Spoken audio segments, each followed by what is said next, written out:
कान्हा राधा से करते थे। मन में तो कन्हैया के राधा बसती थी। फिर भला क्यों उन्होंने शादी रुक्मणी से की?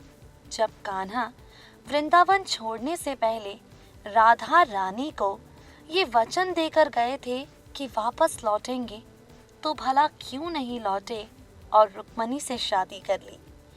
इस तरह के सवाल हमेशा कृष्ण भक्त के दिलों में आते हैं। तो आज इस खास रिपोर्ट के जरिए हम आपको बताएंगे कि आखिर क्यों कान्हा ने अपनी जीवन संगिनी के रूप में रुक्मणी को चुना। तमाम पौराणिक ग्रंथों में इस बात का जिक्र किया गया है, जिसे लेकर विद्वान बताते हैं कृष्ण ने पृथ्वी पर कई जन्म लिए, उनके कई अवतार रहे। तो ऐसे में एक रोज देवी लक्ष्मी ने भी कान्हा यानी कि भगवान विष्णु से अपनी इच्छा जाहिर करते हुए बोला, प्रभु आप मुझे आज्ञा दे दीजिए, मैं भी आपके साथ पृथ्वी लोक पर जाना चाहती हूँ, वहां जन्म लेना चाहती हूँ। जिसके पश्चात जब भगवान विष्णु श्री राम के रूप में धरती पर आए, तब उनके साथ देवी लक्ष्मी सीता बनकर धरती पर आई। ठीक इसी तरह से श्री कृष्ण का विवाह भी जिस रुक्मणी के साथ हुआ, वो भी साक्षात लक्ष्मी माँ का ही अवतार थी, जिन्होंने विदर्भ देश के राजा भीष्मक के यहाँ पर एक पुत्री के रूप में जन्म लिया।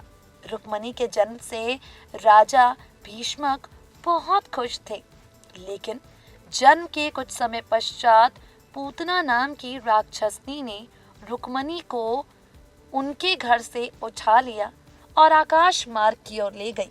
जब रुक्मणी ने आकाश में जाते हुए अपना वजन बढ़ाना शुरू किया, तब एक समय ऐसा आया, राक्षसनी पूतना देवी रुक्मणी को संभाल नहीं पाई और उन्हें वहां से छोड़ दिया। यानी कि जैसे बचपन में कान्हा पर प्रहार होते आए हैं, तो वहीं इन प्रहारों से देवी रुक्मणी भी अछूती नहीं रही। अब बात करते हैं इनके विवाह पर, जिन्हें लेकर माना जाता है रुक्मणी ने राधा की तरह कृष्ण से हमेशा प्रेम किया। रुक्मणी ने राधा की तरह कृष्ण को अपने जीवन साथी के रूप में पाने के सपने संजाए, लेकिन रुक्मणी के भाई उनका संबंध कहीं और तय कर चुके थे। ये जानकर रुक्मणी ने अपने भाई को चेतावनी देकर कहा, अगर उनका विवाह कृष्ण के अलावा किसी भी और शख्स से हुआ तो वो तुरंत अपने प्राण त्याग देंगी।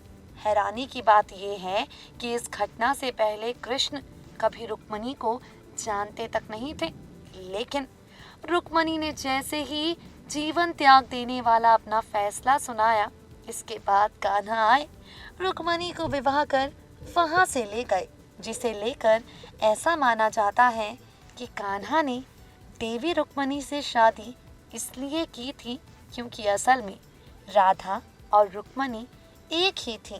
पौराणिक कथाओं के अनुसार राधा को रुक्मणी का आध्यात्मिक अवतार कहा जाता है।